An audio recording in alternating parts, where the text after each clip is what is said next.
अंग्रेजों ने जब भारत पर आक्रमण किया तो उनके सैनिक कराह उठे और कहने लगे बहुत गर्मी है, बहुत गर्मी है। उनके कमांडेंट ने एक बैठक की और सैनिकों से पूछा, तुमने यहाँ आक्रमण क्यों किया? सैनिकों का उत्तर था, यहाँ राज्य स्थापित करने के लिए, और बैठक समाप्त कर दी। 1 घंटे बाद फिर सैनिकों को इकट्ठा किया और पूछा गया कि मौसम कैसा है। सैनिकों का उत्तर था, कोई गर्मी नहीं है, कोई गर्मी नहीं है। बदल मौसम में नहीं बल्कि उनकी मानसिकता में आया। अब भारतीयों को सेना में भर्ती करना था। भर्ती शुरू हो गई। उपरांत सैन्य संचलन के लिए लेफ्ट राइट सिखाना था।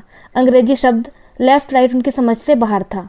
अतएव प्रत्येक भारतीय सैनिक के एक पैर में घास और दूसरे पैर में पत्ती बांध दी। संचलन सिखाते हुए बोलते थे, घास पत्ती, फिर लेफ्ट राइट। ऐसा करते करते लेफ्ट राइट सिखा दिया। अब उनके सैन्य दल बनाने थे। उसमें भी अलगाव के भाव भर दिए, अर्थात यह गोरखा रेजिमेंट या कुमायूं रेजिमेंट या जाट रेजिमेंट या सिख रेजिमेंट, ताकि अलग अलग रहें। उसके बाद कहा कि भारत में सभी बाहर से आए, यूनानी, पारसी, यहूदी, मुसलमान और हम अंग्रेज भी। साथ ही यह भी कहा कि आर्य भी बाहर से ही आए। अंत में कहा कि भारत कोई राष्ट्र नहीं है बल्कि यह राष्ट्र बनने की प्रक्रिया में है, और इस प्रकार से भारत की मिट्टी में अपने पैर जमा लिए। अब शुरू हुआ उनका तानाशाही रवैया, दमनकारी नीति और अत्याचारों की कहानी। फलस्वरूप सिहरते सिहरते जनमानस की टीस बन गई और उस टीस से उभरा आक्रोश सन 1857 की ज्वाला बन गया।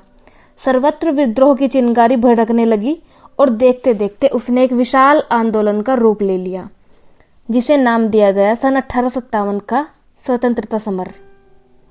इसके लिए हजारों ही नहीं लाखों नर नारियों ने अपनी जान की बाजी लगाकर भारत को आज़ादी दिलाने में अपना महत्वपूर्ण योगदान दिया।